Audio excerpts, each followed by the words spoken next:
Damos la bienvenida al economista Carlos Cordero, analista económico, para hablar sobre cómo se perfila el país en el año 2020, que estamos ya por iniciar. Bienvenido, economista Cordero. Empecemos con este tema de la concesión, que parece ser la nueva figura que está poniendo ya en práctica el gobierno en diversas zonas del país. Muy buenos días, gracias. Realmente el tema de las concesión o el anuncio hecho sobre la concesión de las carreteras es un punto más que muestra las deficiencias o las dificultades que tiene el gobierno para financiar su presupuesto fiscal. Frente a la ausencia de recursos y a las necesidades de gasto fiscal, el gobierno está haciendo una serie de anuncios que van por la línea justamente de buscar cómo, en general, se monetizan los activos. Y las carreteras es un elemento, creo yo, importante para poder liberar de gasto al gobierno, pero que entregando a manos privadas sea una forma de hacer obra y que la empresa privada vía el cobro de peajes pueda recuperar la inversión que hace en ella. Entonces esto es simplemente reflejo de un modelo o de un esquema en el que hay deficiencia de recursos públicos para realizar sobre todo gastos de inversión. Veíamos hace pocos días, a propósito de este modelo que va a implementar el gobierno, cómo se incrementarían los costos de los peajes. Se hablaba, por ejemplo, en zonas de la costa, con las nuevas construcciones, de 25 centavos a $1. Entonces, un poco nos preguntamos ahí cuáles son los límites de cuando hay el otorgamiento de este tipo de concesiones hacia el sector privado, que a la final quien termina pagando es el usuario. Claro, habría que ver realmente los valores, cómo están establecidos. Yo no podría pronunciar sobre eso porque no conozco en detalle cómo estaría. Pero lo que sí debemos tener claro es de que el tema de concesiones o de entrega al sector privado, por ejemplo, de explotación de ciertos negocios, de ciertas actividades que han estado en manos del sector público, no es nuevo. Recurrentemente los gobiernos hacen este tipo de concesiones cuando tienen problemas en la caja fiscal.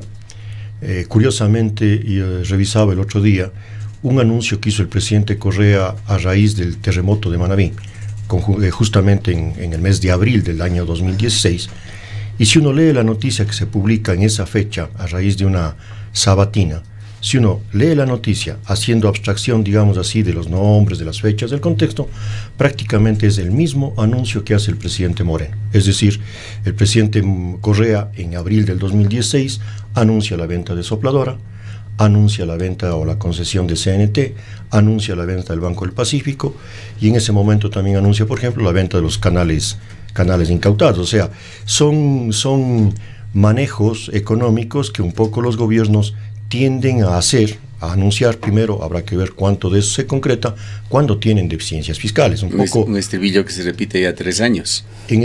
Claro, el gobierno ecuatoriano pensó a lo mejor pasar estos 3 años tolerando un poco con endeudamiento, buscando reducción de gasto. No ha podido, solamente ha ido por la línea de endeudamiento, y este momento que el presupuesto de inversión, por ejemplo, para el 2020 ocupa una cantidad muy pequeña, lo que está buscando es cómo reactivar la inversión en actividades públicas, pero no con recursos estatales que no los posee, sino con recursos privados. Algo que no es un estribillo, menos diríamos un complejo de esta zona del país, ni mucho menos es el abandono del austroecuatoriano, que se lo evidencia incluso en materia de planificación. Es curioso ingresar en la página web del Ministerio de Transportes y Obras Públicas y ver el detalle con cifras, con montos, con kilómetros, etcétera, que existe, por ejemplo, en vías en el norte del país, en la costa ecuatoriana, incluso en la provincia de Loja. Me parece que es la Loja Catamayo que recientemente ha sido asignada, con lujo de detalles, mientras que para la provincia de Azuay y la provincia del Cañar apenas existe por allí la mención de alguna vía sin ningún detalle, mientras los funcionarios aquí en la zona 6 están seguros de que los proyectos de concesión también van para la zona, pero la página web del ministerio, que dicho sea de paso está actualizada, no es una vieja página web abandonada, muestra los diversos programas viales en el país, pero hay la ausencia evidente, o por lo menos el bajo interés en lo que es esta zona del país, tema que realmente no llegamos a explicarnos. Efectivamente, yo creo que cuando uno viaja por el país, efectivamente las peores carreteras, las peores vías de comunicación están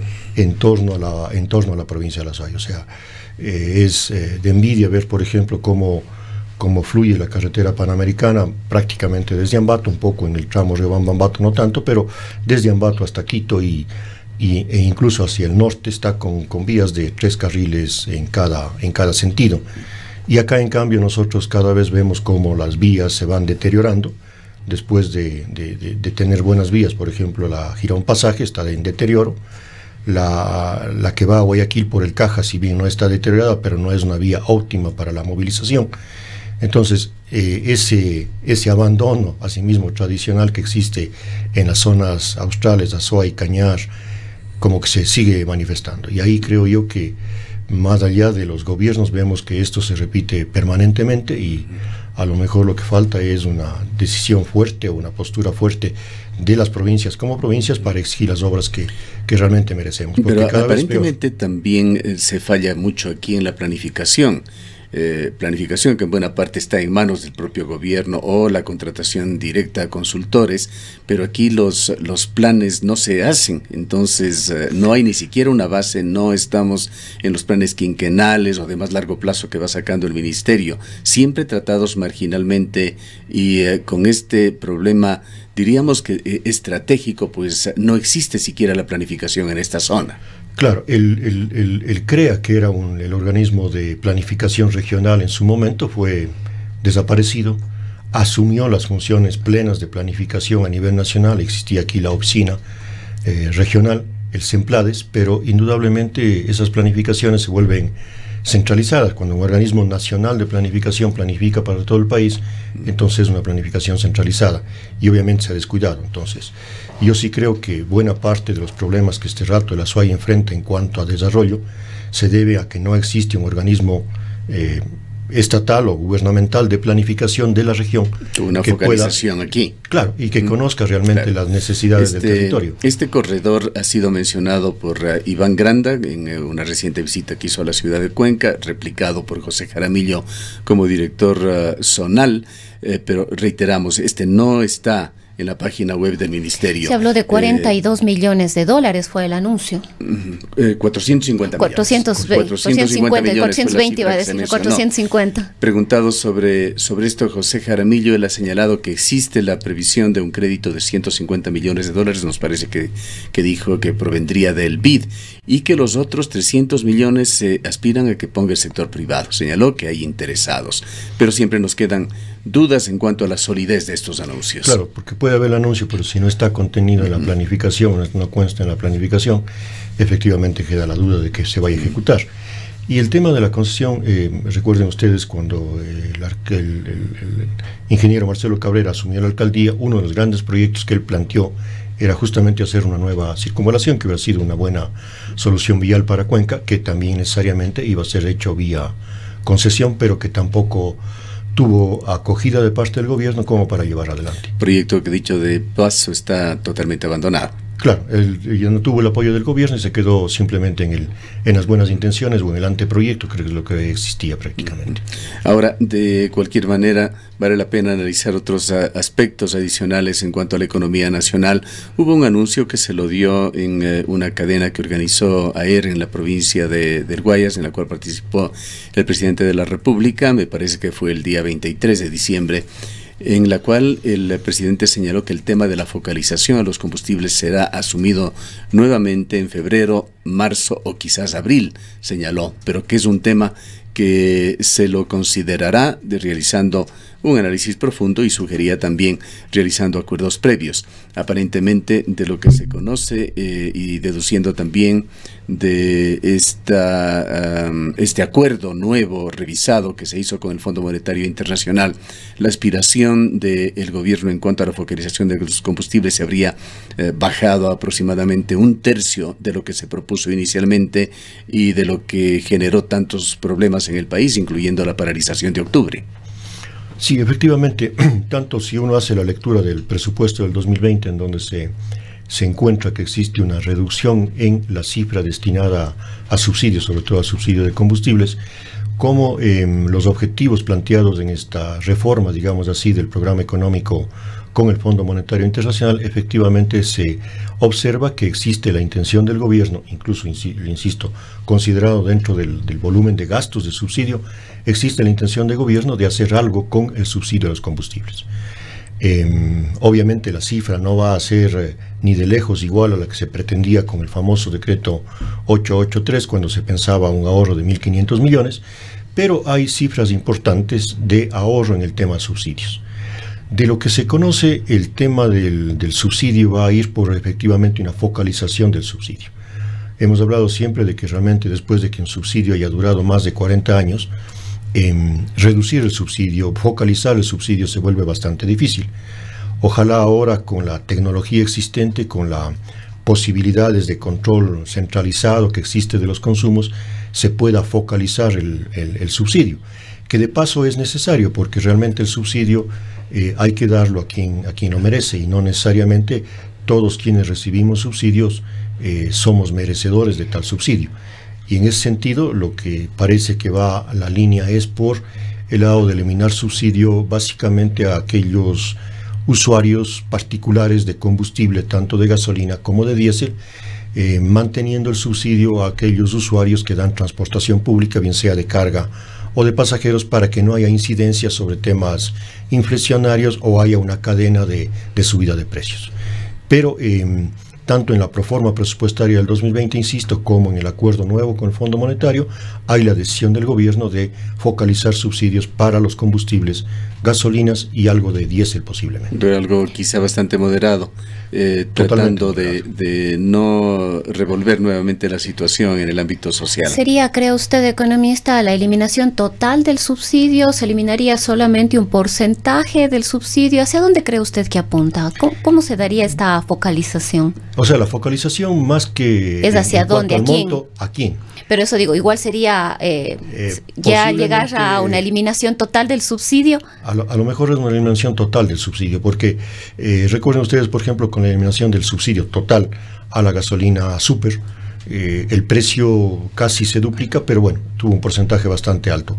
Cuando se hizo la eliminación con el decreto 8.3, nosotros sentimos unos pocos días cómo iba la eliminación del subsidio, y creo yo que por los montos que se habla, la eliminación focalizada a lo mejor sí es en el 100% al subsidio a los combustibles. En cuanto a la estimación presupuestaria que se ha hecho sobre el barril de petróleo, también se especula mucho. Hemos escuchado a legisladores que este valor de $53 podría ser un tanto conservador, que el petróleo podría cotizarse en valores más altos, pero también hemos escuchado a otros, en cambio, que se prevén que en los próximos 2 años existe una tendencia a la caída en el precio del petróleo, y se habla incluso por parte de estos actores de que esto podría significar menor subsidio del gobierno. Quisiéramos saber cuál es su opinión sobre esta gran incógnita, pero que es un elemento importante, gravitante en el presupuesto, la estimación sobre el barril de petróleo.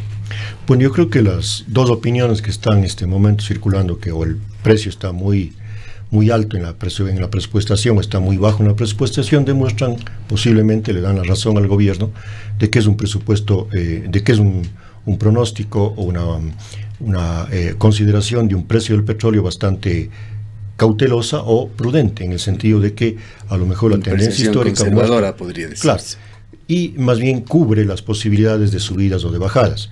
En caso de que haya de que el precio de venta del barril del petróleo supere lo que estaba presupuestariamente hablando, el gobierno se beneficiaría, entre comillas, y eso ayudaría al país porque a lo mejor entra a financiar el presupuesto sin necesidad de recurrir a endeudamiento.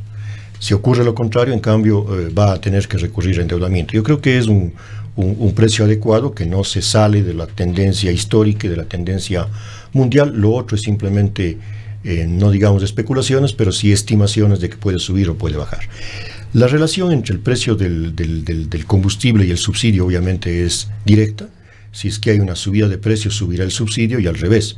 Y a su vez también, si hay una subida de precio, aumentará el valor que tiene que destinarse al subsidio, pero mejorará los ingresos que tiene el gobierno. Es decir, lo uno y lo otro podrían de alguna manera compensarse en materia de subsidios. Por lo tanto, no es que el gobierno se va a beneficiar o a perjudicar poniendo un precio ficticio respecto al barril del petróleo. Yo personalmente creo que es un precio bastante cauto, que a lo mejor se cumple dentro de los pronósticos del año 2020. En cuanto al otro tema de la monetización, privatización, tercerización, como quiere llamarse, de varias empresas públicas. Bien, ahí hay dos cosas que se podría analizar. Uno, en el presupuesto del 2019 ya se consideró la monetización de activos y el rubro considerado como ingreso por tal motivo fue de alrededor de $1.000 millones. No se cumplió absolutamente nada y esos $1.000 millones que estaban en el presupuesto seguramente fueron financiados con nueva deuda. En el 2020 se pone una cifra cercana, no cercana, exactamente de $2.000 millones como flujo de esta monetización.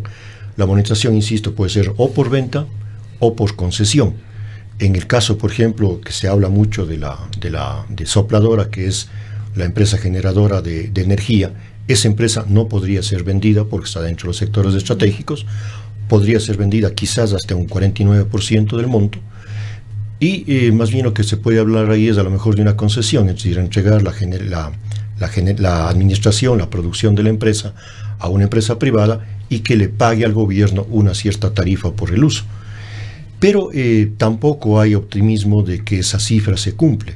Es más, hay un acuerdo y una noticia que salió hace pocos días de que dentro del nuevo acuerdo del Fondo Monetario, el Fondo Monetario aceptaría que la monetización esté en torno más o menos a los 700 millones, lo cual significa que al gobierno el próximo año le va a crear un nuevo hueco fiscal porque no se va a concretar ese ingreso previsto de 2.000 millones. Como decía al comienzo, el tema de las concesiones, de la privatización o de la monetización de activos es un tema recurrente en los gobiernos al cual echan mano independientemente del sesgo político que tenga el gobierno, pero los gobiernos se ven obligados, entre comillas, a optar por este tipo de actividades cuando no tienen recursos fiscales. Es cierto que el déficit fiscal previsto en el presupuesto del orden de 3.500 millones fácilmente podría más que duplicarse. Exactamente, o sea, las previsiones que el déficit está en 3.600 millones, las necesidades de financiamiento son casi el doble porque al déficit hay que sumar las necesidades de pago de deuda externa, de amortización. Pero cuando se hace el análisis de los supuestos y de las consideraciones, tanto para ingresos como para gastos, se considera que ese déficit está subvalorado y que a lo mejor el déficit real está en torno efectivamente a los 5.500 millones. Eso quiere que de ley va a tener que buscar nuevo endeudamiento más allá del acuerdo que ya tiene con el Fondo Monetario Internacional. Claro, leyendo el presupuesto se puede hacer varias lecturas, pero un poco la preocupación que existe es de que el próximo año, el año 2020, el gobierno no le va a tener fácil, tampoco le va a tener fácil el gobierno en el año 2021 porque las condiciones no están primero para que la economía se recupere, por lo tanto para que el gobierno pueda tener un ingreso creciente fruto de recaudaciones tributarias. Si la economía no crece, la recaudación tributaria decrece o se mantiene en el mejor de los casos. Y por el otro lado es de que este presupuesto tiene algunos elementos que se consideran que son ingresos que no se van a materializar, por ejemplo la monetización de activos, o que hay gastos que a lo mejor pueden ser un poco más fuertes.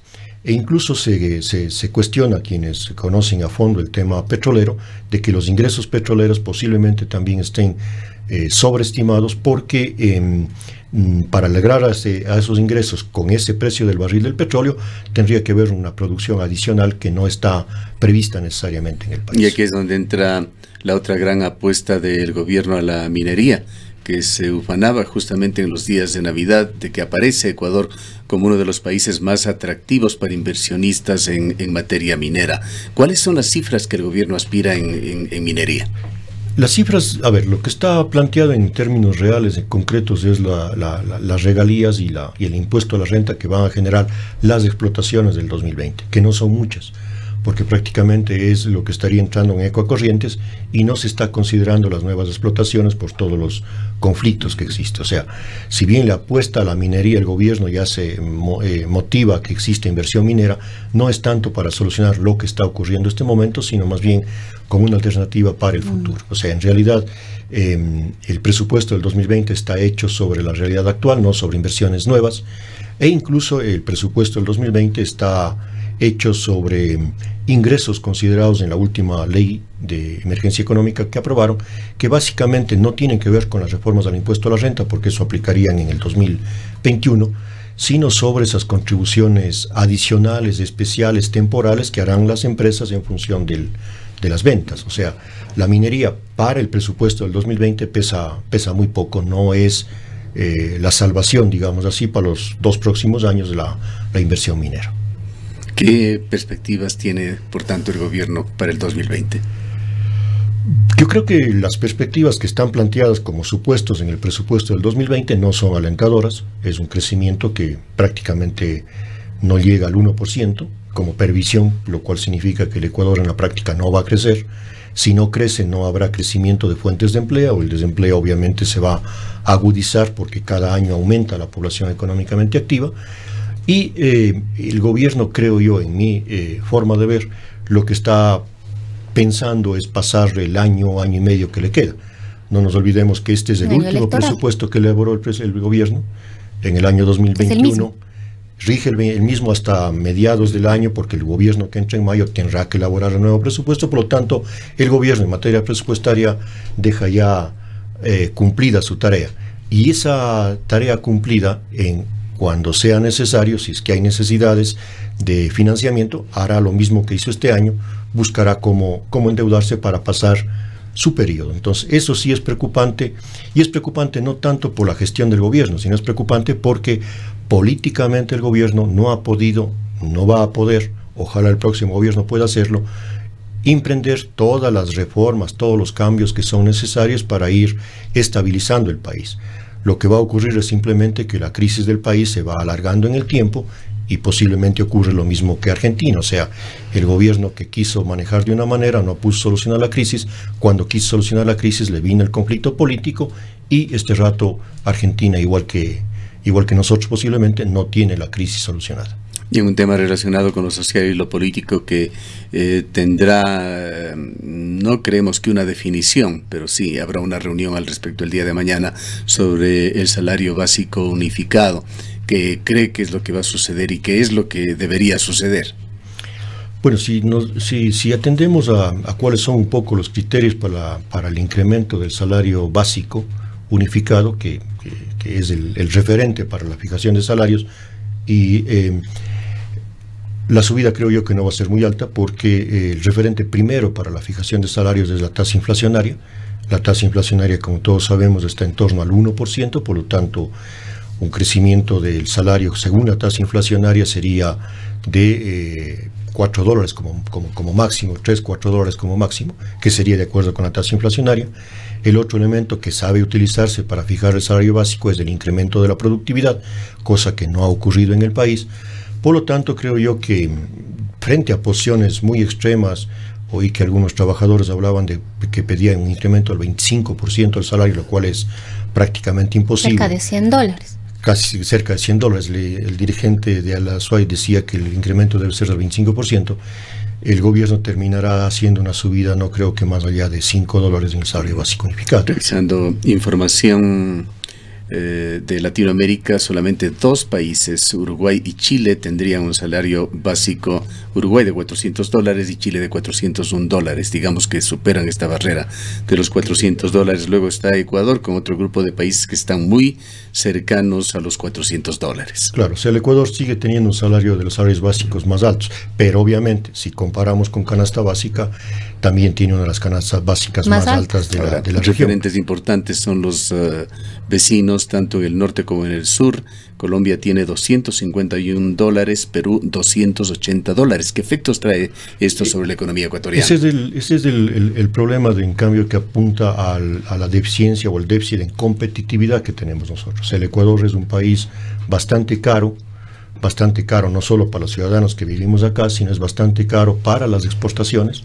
Los productos de aquí son en precios más caros que nuestros vecinos, y es más caro incluso para el turismo. O sea, mucho de los ¿Eso tiene que ver con la dolarización? Es decir, ¿eso le ha hecho más caro de alguna manera al país? No necesariamente. O sea, no con la dolarización en sí mismo, sino con los incrementos. El hecho de tener un dólar se le hace más caro a Ecuador. Pero fue por los incrementos salariales que hubo desde la dolarización hasta los últimos años, en donde los incrementos salariales para recuperar la capacidad de compra fueron siendo bastante más altos que la inflación y por lo tanto llegaron a ponernos en un nivel en el cual competitivamente estamos con problemas frente sobre todo a nuestros vecinos, o sea, un salario básico alto.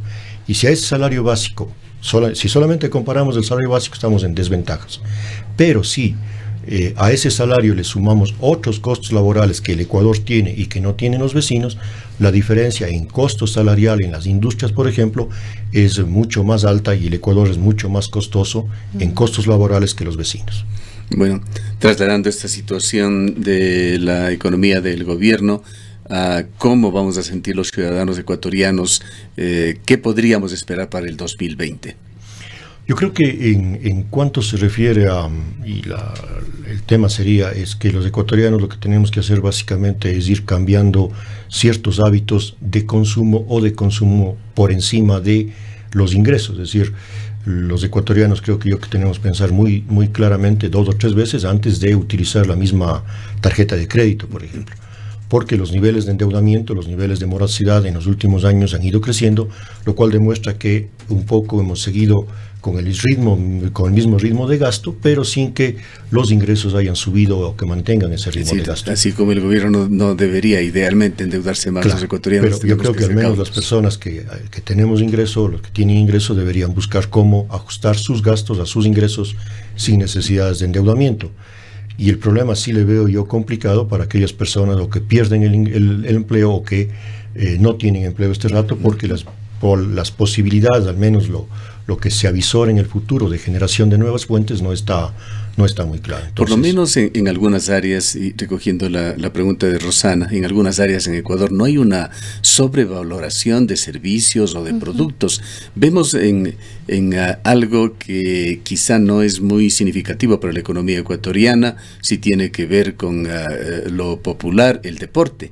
En el deporte, la Federación Ecuatoriana de Fútbol acaba de quitarlos o incrementar el límite de jugadores extranjeros y la razón de fondo no es precisamente deportiva, es la economía de los clubes que no alcanzan ya a pagar los sueldos sobrevalorados de jugadores ecuatorianos que están por encima de una decena de miles de dólares mensuales, mientras jugadores de potencias futbolísticas en Latinoamérica como Argentina pueden venir por 1/3 de esos valores.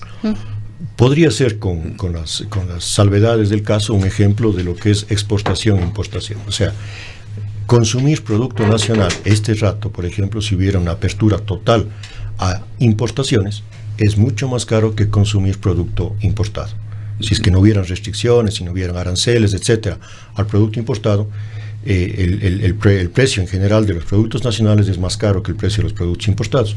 Igual sería más o menos lo que está ocurriendo en el mercado deportivo, o sea, los jugadores nacionales posiblemente mereciéndolo y por la realidad de los sueldos a nivel nacional, ellos merecen ganar lo que están, pero comparativamente con futbolistas de otros países en donde el nivel de vida es más bajo, la competitividad es más baja, es mejor, sus sueldos son más baratos. Entonces yo creo que ese podría ser un buen ejemplo de realmente cómo es la competitividad en el Ecuador, en donde los vecinos tienen precios más baratos que lo que tenemos acá y eso hace que entonces sea más atractivo traer jugadores extranjeros o es más atractivo incluso consumir productos extranjeros que productos nacionales. Bien. En todo caso, muchos enigmas se cierren sobre el año 2020 que estamos próximos a empezar. Sí, los enigmas están ahí y los enigmas están para el futuro también, porque el 21, como cambiamos de gobierno, habrá que ver con qué fuerza, sobre todo legislativa, entra el nuevo gobierno para ver si tiene la fortaleza política de hacer los cambios que, siendo necesarios, están siendo postergados. O sea, hay varios elementos, uno de ellos el famoso tema del seguro social, otro el tema de la reforma fiscal, otro el tema de la reactivación económica, que este gobierno intentó hacer algo, pero que políticamente no tuvo la fuerza y ocasionó los conflictos que todos conocemos. Bien, gracias por su presencia. Han escuchado al economista Carlos Cordero, analista económico, refiriéndose al panorama económico que se perfila para el año 2020 en Ecuador.